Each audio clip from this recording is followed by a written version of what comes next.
Non, je vous emmène pas dans un valser. D'ailleurs, qui s'est encore valsé à notre époque? Et parmi les jeunes surtout. Voilà. Je vous emmène à Vienne. Voilà. Capitale de l'Autriche.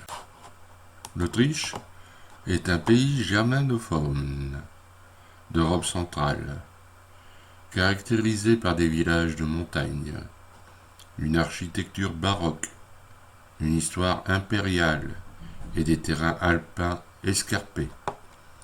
Située sur le Danube, Vienne, la capitale, abrite des palais de Schönbrunn et Hofburg. Mozart, Strauss et Freud ont habité la ville. Le pays compte d'autres régions notables, comme la forêt de Bohême, le lac de Tonsy au nord et les collines de vignobles à l'est. Peuplée d'environ 2 millions d'habitants, Vienne est le principal centre culturel, politique et économique de l'Autriche. Jusqu'au début du XXe siècle, elle est la plus grande ville germanophone au monde. Elle est aujourd'hui deuxième, derrière Berlin. C'est la sixième plus grande ville de l'Union européenne par la population municipale.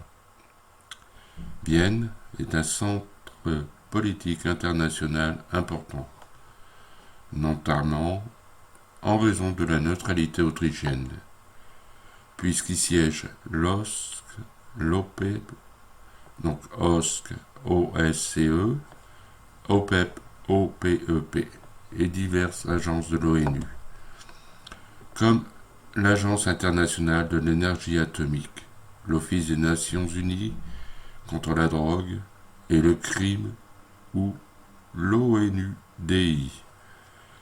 En 1958, Vienne partage avec La Haye le prix de l'Europe.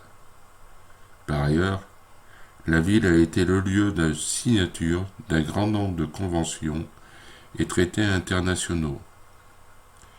Entre 2005 et 2010, Vienne a été la première destination mondiale pour les congrès et conventions internationales.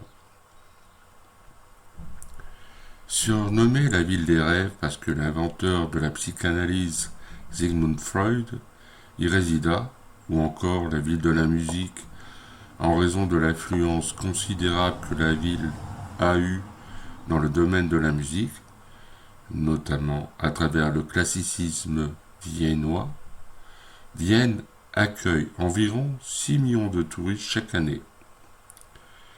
Grâce à sa riche histoire, elle bénéficie d'un patrimoine culturel et architectural remarquable.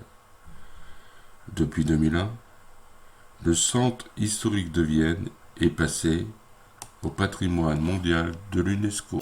Établi à quelques kilomètres du Danube, sur la rive droite du fleuve, Vienne en est longtemps restée éloignée, notamment pour se protéger des crues. La canalisation du fleuve au XVIIIe siècle et XIXe a permis à la ville de se rapprocher, puis de s'étendre sur la rive gauche du Danube. Mais une importante dissymétrie subsiste, puisque la rive gauche n'accueille encore que 200 000 habitants. Vienne est subdivisée en 23 arrondissements, désignés par un numéro et par un nom. Les codes postaux attribués à la ville de Vienne sont de 1010 à 1230. Le centre proprement dit est le premier arrondissement. C'est l'emplacement de la Vienne historique, sur la rive droite du Danube. Il est entouré du Ring, premier et deuxième boulevard circulaires, un dans chaque sens de circulation. Il comprend en son sein, entre autres, le palais impérial d'Hofburg, qui, avec ses dépendances, occupe une grande partie de la superficie de l'arrondissement. On circule peu en voiture dans le premier arrondissement, la progression dans les rues étroites et le stationnement étant difficile. Les arrondissements 2 et 9 entourent le premier dans le sens des aiguilles d'une montre et lui sont adjacents.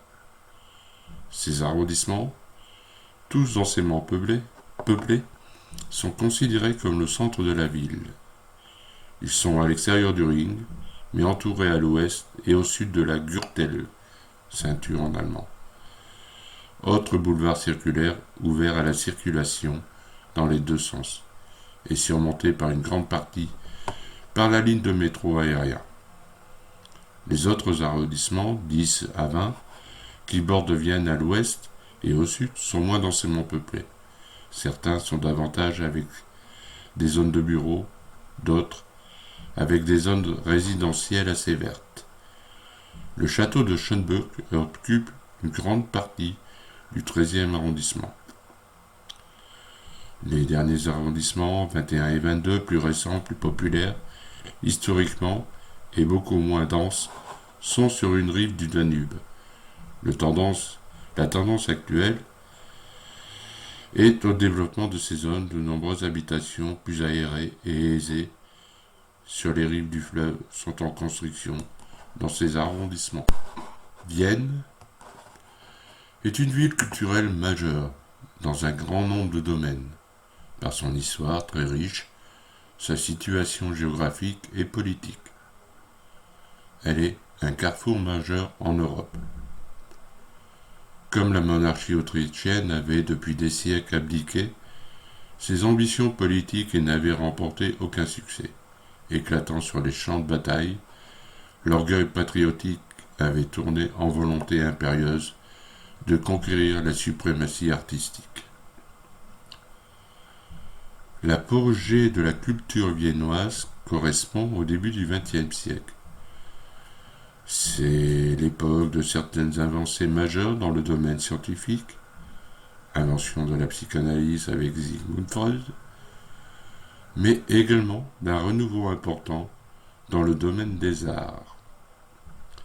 Sécession viennoise, peinture de Gustav Klimt, d'Oskar Kokoschka et d'Egon Schiele, ou encore dans le domaine de la littérature, les œuvres d'Arthur Schnitzler, Joseph Roth, Hermann Broch, Stefan Zweig et Robert Musil.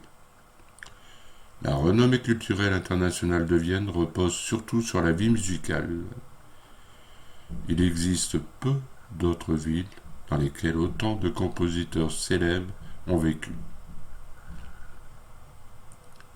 Les Vassals de Vienne, son chœur d'enfants, Wiener Sängerknaben, d'importants événements musicaux tels que le concert du Nouvel An ou le bal de l'Opéra de Vienne, de même que les bâtiments dédiés à l'opéra et au théâtre, sont mondialement connus.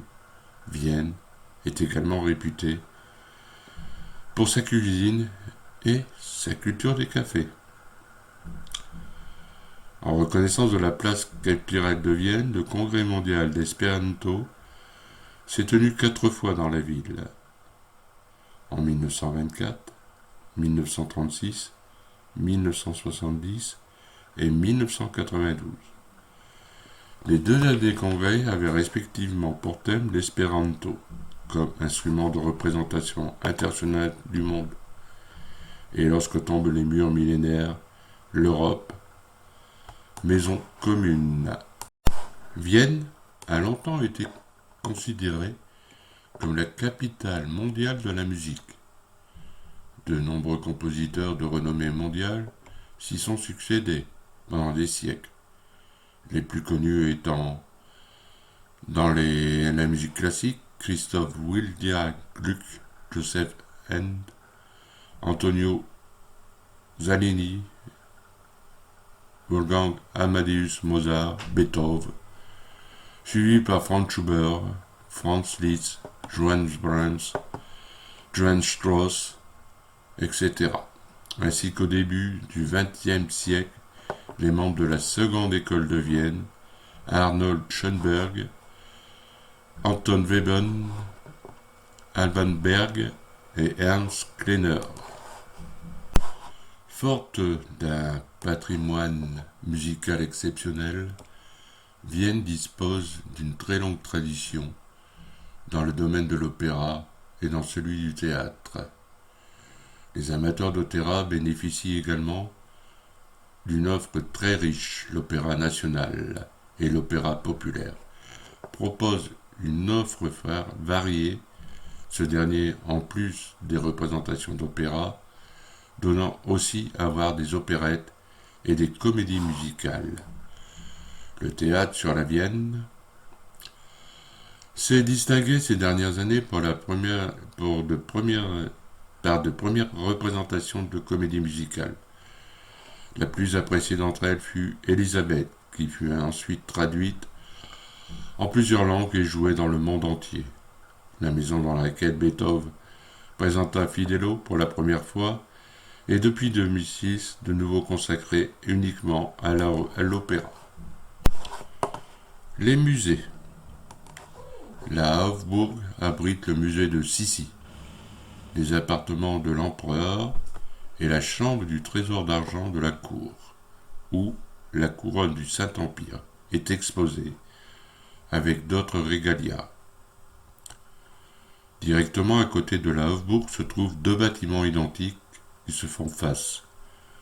Le musée de l'histoire de l'art, qui abrite de nombreuses peintures de maîtres, ainsi que le Muséum de Vienne, aussi appelé Musée de l'histoire naturelle de Vienne. De là, on accède directement au Muséum Quartier, le quartier des musées, un complexe de musées irrigué dans les années 90, dans les anciennes écuries impériales.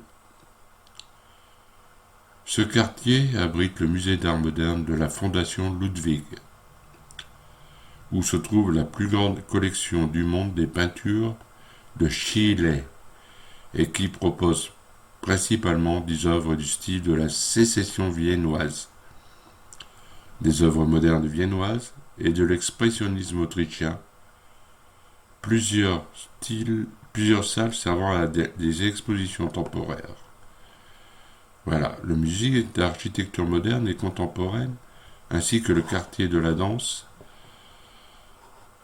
le Liechtenstein Museum, le musée de l'art baroque, abrite l'une des collections d'art privées les plus importantes du monde. Voilà, c'est tout ce que je vous dirai de Vienne.